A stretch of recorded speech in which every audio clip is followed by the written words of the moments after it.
Bismillahirrahmanirrahim. Assalamualaikum warahmatullahi wabarakatuh. Alhamdulillahirrabbilalamin. Wassalatu wassalamu ala asrofil anbiya wal mursalin Sayyidina wa maulana Muhammadin wa ala alihi wa sahbihi ajmain amma ba'du. Selamat pagi, salam sejahtera buat kita semua. Om Swastiastu, Namo Buddhaya, salam kebajikan, Rahayu. Yang saya hormati dan saya banggakan tentunya Pak Ani Imanuddin ya, selaku Ketua Kompas Karanggan beserta seluruh jajarannya. Beliau ini jabatannya banyak ya, sekarang jadi pembina yayasan dari Karanggan Peduli, kemudian juga sebagai Wakil Ketua DPRD Kota Bekasi ya, dari fraksi PDI Perjuangan, dan banyak lagi jabatan-jabatan yang kemudian memberikan manfaat buat warga masyarakat. Kemudian yang saya hormati juga Pak Ade ya, kemudian juga orang tua kita di Kolot Gisam ya, dan seluruh tokoh masyarakat, tokoh agama, dan juga alhamdulillah ya Camat Jati Sampurna, ya, Pak Sekjam bersama seluruh jajarannya, lurah, dan mitra kerja dari Kompas Karanggan. Alhamdulillah Pak Markus, ya, akhirnya ketemu juga. Saya sebetulnya cari-cari juga nih, gimana caranya. Ternyata sudah ada, mudah-mudahan ya, memberikan manfaat keberkahan buat Kota Bekasi dan seluruh yang hadir Bapak Ibu sekalian dalam kesempatan pagi hari ini. Tentunya puji syukur kehadirat Allah Subhanahu wa taala, saya Mas Triadianto, Wakil Wali Kota Bekasi, hadir dan sengaja ya, sebetulnya saya masih ada kegiatan ya, harusnya baru pulang hari ini. Tapi saya paksakan ya, kemarin kegiatan saya selesaikan, jadi tadi pagi jam 4 baru pulang ya dari Solo. Ya, Solo, Semarang, Jogja ya. Jam 4 tadi saya sampai, saya juga minta ke Pak Anim, kan mulanya harusnya jam 8.30 ya. Kayaknya kalau 8.30 masih leye-leye. Ya, jadi makanya hari ini saya juga tidak ikut rapat ya, yang ada di pemerintah kota ya, terkait dengan penanganan Covid. Karena mulanya kalau nggak salah 6.30 saya lihat di jadwal. Jadi nggak mungkin. Ya, jam 4 saya baru selesai sahur, ya habis sahur, sholat, ya tidur lagi, ya kalau enggak nanti terkapar ini. Nah, jadi saya lebih baik istirahat, ya kita karena harus menjaga imunitas tubuh kita, ya. Yang bisa menjaga diri kita adalah kita sendiri. Ya, jadi harus mengatur ritme kegiatan, ya termasuk dalam kontestasi dalam rangka kegiatan seperti ini, ya. Jadi apresiasi kalau kita dilaksanakan di ruang terbuka, kita juga tetap jaga jarak, ya tentunya. Juga penggunaan masker ya, karena memang semakin dekat Pak ya, semakin dekat nih Covid itu berada di antara kita ya. Hari ini kita juga dapat kabar ya, salah satu anggota Polres ya, Bribka siapa tadi itu ya, itu juga Nugroho ya, karena meninggal dunia juga, dan itu prosesnya cepat karena kelihatannya dianggapnya malaria DBD ya, TBC tipes karena kurang lebih seperti itu. Ya, jadi saya kira kita saling menjaga ya diri kita masing-masing ya, dalam rangka kita menjaga orang lain. Tentunya sholawat salam tercurah kepada junjungan Nabi besar Muhammad SAW, beserta keluarga, sahabat dan pengikutnya sampai akhir zaman.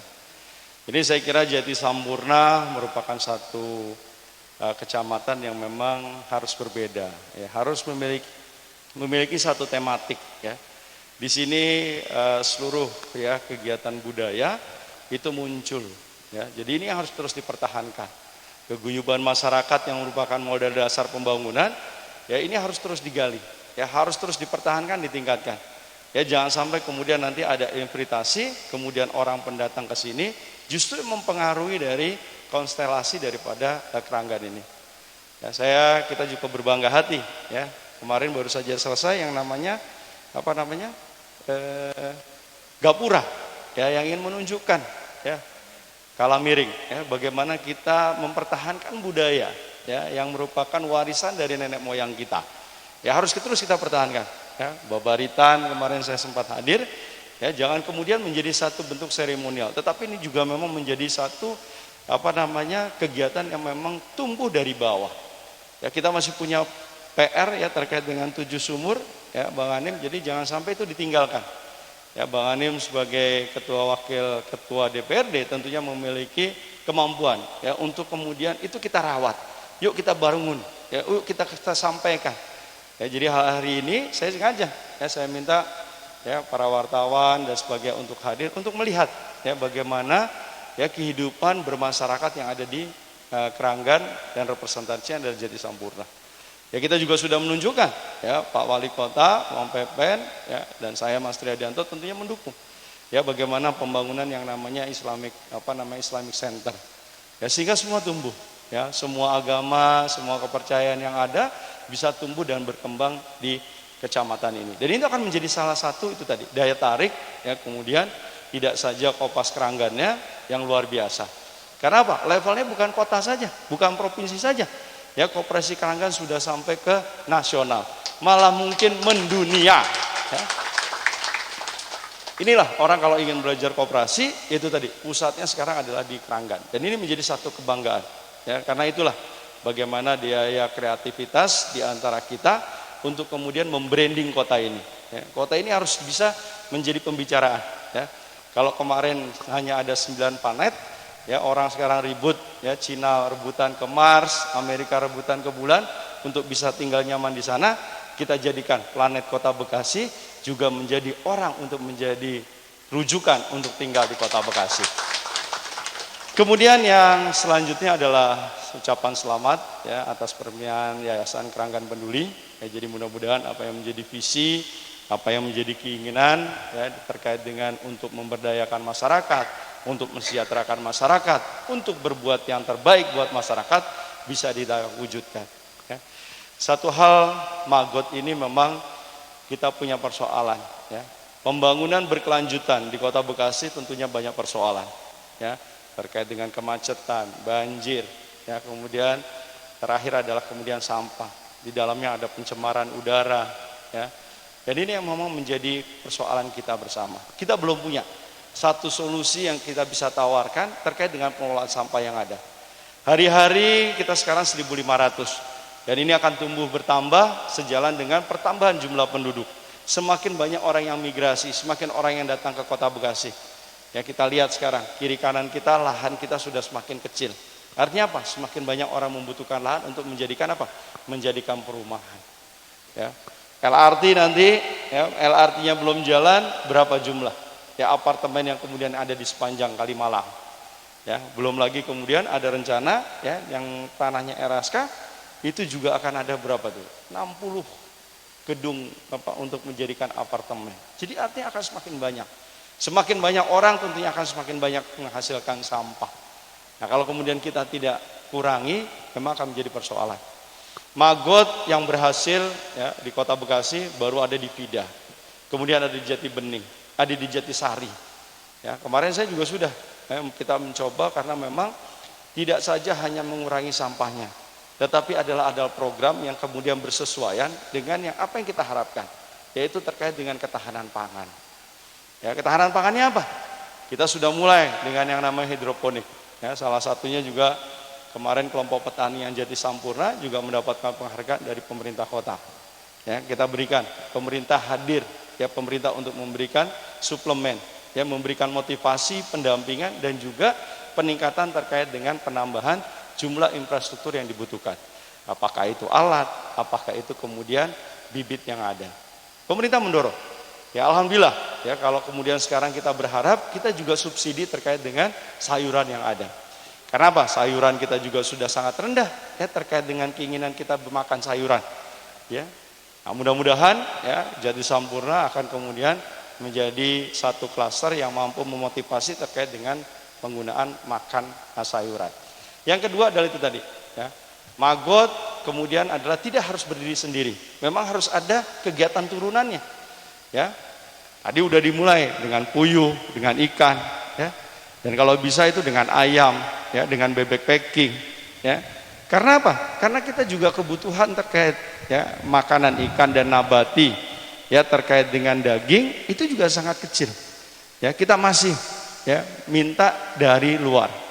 Ya, oleh karena itu kalau kemudian kita bisa swasembada ya terkait dengan sayuran, terkait dengan daging, ya, kita akan hidup ya.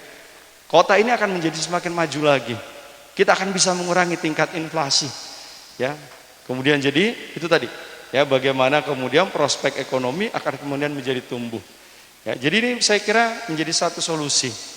Ya. Tadi kenapa dedeknya sekarang harganya 11.000? Karena apa? Pabriknya aja di Kota Bekasi, tapi bahan bakunya dari India. Ya, kalau kemarin sebelum pandemi memang antara 9.000 sampai 10.000. Tapi begitu pandemi ya karena kemudian ekspor impornya terganggu dan kita nggak tahu sampai kapan ini berakhir. Ya, kalau kemudian kita tidak siap, yang ada yang kita miliki, kita akan menjadi krisis.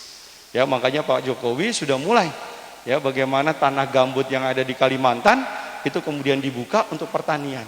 Karena apa? Sudah melihat prospeknya. Ya, vaksin yang kemudian sekarang akan dilakukan itu masih dalam taraf uji coba. Ya, apakah kemudian orang sudah vaksin kemudian besok tidak kemudian tidak kena COVID? Karena apa yang kita baca, COVID yang sekarang itu beda dengan COVID yang kemudian pertama kali muncul. COVID yang sekarang sudah bermutasi, sudah mulai ada turunannya. Ya, dan ini yang kemudian itu tadi ilmu pengetahuan yang kemudian mengejar ya konstelasi yang ada yang kemudian berkembang. Ya, tetapi kita optimis. Ya, dengan kemudian kalau kita menjaga diri, kita kemudian disiplin, karena kuncinya itu tadi. Ya, bagaimana kita disiplin terkait dengan protokol kesehatan. Ya, hari ini kemarin ya kita 2 orang ya, tenaga medis kita yang kemudian dipanggil oleh Allah Subhanahu wa taala. Ya, yang satu adalah kepala rumah sakit, kepala Alamanda yang menangani khusus Covid, yang satu adalah kepala puskesmas. Ya, jadi artinya apa? Artinya sudah semakin dekat ya dengan lingkungan yang ada di sekitar kita. Jadi saya berharap ya jadi nanti karena nanti Januari sudah mulai musrenbang dan saya yakin itu pasti mungkin salah satu dari program 100 hari atau merupakan dari program daripada forum RW yang ada. Ya, persimpangan-persimpangan Serada, persimpangan tadi yang mana nih? Yang dekat Kopas Keranggan. Ujung Aspal. Sebelum pertigaan yang sebelum ke kecamatan kalau dari arah Haji Amir ya. Jadi saya kira itu yang kayak gitu-gitu habisin saja ya, R-nya kita perbaiki ya. Belum lagi kemudian saluran ya hampir di sepanjang jalan itu tidak ada. Jadi saya kira nanti Bang Anim dengan Pak Agus Boyo itu merupakan salah satu pokir-pokir yang harus kemudian terimplementasi. Karena apa? Ya membuat suasana kota menjadi baik, kemudian memberikan kesejahteraan yang lebih baik lagi. Ya mudah-mudahan kalau jalannya rapi, salurannya bagus, itu tadi investasi akan lebih mudah. Ya, jadi mudah-mudahan ya jadi saya sangat apresiasi sekali ya dengan adanya itu tadi ya Magot ini ya karena tadi saya awalnya saya tidak berpikir kalau kemudian ada yang kemudian terkait dengan menerima pasar ini ya. Jadi mudah-mudahan dan ini tidak memberikan dampak lingkungan. Jadi saya sependapat ya. Jadi kalau misalnya kita bisa lakukan ini 12 kecamatan walaupun memang efeknya kecil. Kenapa? Karena kan sehari 40 ton satu tempat. Padahal kita harus buangnya berapa? 1.500 ton. Tapi harus ada upaya. Kita harus move on. Kita harus terus bergerak. Kita harus mikir. Ya, sama dengan bank sampah. Bank sampah berapa sih? Tapi nggak apa-apa. Ya, ada upaya, ada kepedulian. Sehingga apa? Kita sudah merubah mindset perilaku dari kita semua. Ya, saya nggak tahu ya kegiatan dari sedekah sampahnya karena berhenti kemarin. Ya, kemarin ada program sedekah sampah. Ya, karena apa? Untuk mengurangi sampah-sampah yang masih bisa kita gunakan, ya, kita pisahkan. Nah, ini sebetulnya tindak lanjut dengan ini. Yang tidak bisa dipisahkan nanti diproses ulang menjadi Magot tadi. Ya, sampah sayuran, sampah bekas nasi, betul ya? Sampah mungkin ikan dan sebagainya itu nanti dimakan sama lalatnya, ya, kemudian nanti dia berubah menjadi larva, larvanya akan menjadi ulat, ulatnya itulah yang kemudian untuk makanan ternak. Ya, jadi sirkulasi terus. Ya. Nah, yang tadi, yang kertas, yang karton, yang plastik, nah itu dipisah. Ya, makanya kemudian ada bank sampah. Nah, salah satunya juga di Jati Sampurna ini kemarin sudah saya resmikan juga. Ya, pengelolaan minyak jelantah ya yang dilakukan oleh salah satu perusahaan. Kalau nggak salah kantornya itu di dekat kantor kecamatan ke sana itu, ya dekat Jalan Raya Cibubur. Ya, supaya apa? Supaya minyak jelantah yang Bapak Ibu hasil setiap hari itu tidak kemudian dibuang begitu saja, tapi dikumpulkan. Dan itu juga memiliki nilai ekonomis, karena 1 liter minyak jelantah itu dihargai sampai Rp5.000. Ya, daripada dibuang kan lebih baik dikumpulkan di Aqua. Ya, jadi mudah-mudahan jadi sampurna yuk bareng-bareng. Ya, maglotnya tadi udah bisa dipisah, ya makanan bekasnya itu yang sekarang tinggal minyak jelantahnya dan juga ikut dikumpulin. Jadi mudah-mudahan Pak Lurah, Pak Camat ya bersosialisasi ya, sehingga bukan uangnya yang menjadi tujuan, tetapi adalah bagaimana kita menjaga lingkungan kita ya di dalam rangka kita meninggalkan ya kehidupan yang lebih baik lagi buat anak cucu kita. Demikian yang bisa saya sampaikan. Langsung dibuka, langsung diresmikan dengan mengucapkan Bismillahirrahmanirrahim. Maka peresmian Yayasan Kranggan Peduli secara resmi dibuka. Berkaitan dengan bakat kerja Kompas Kranggan. Bila taufiq hidayah. Wassalamualaikum warahmatullahi wabarakatuh. Waalaikumsalam warahmatullahi wabarakatuh.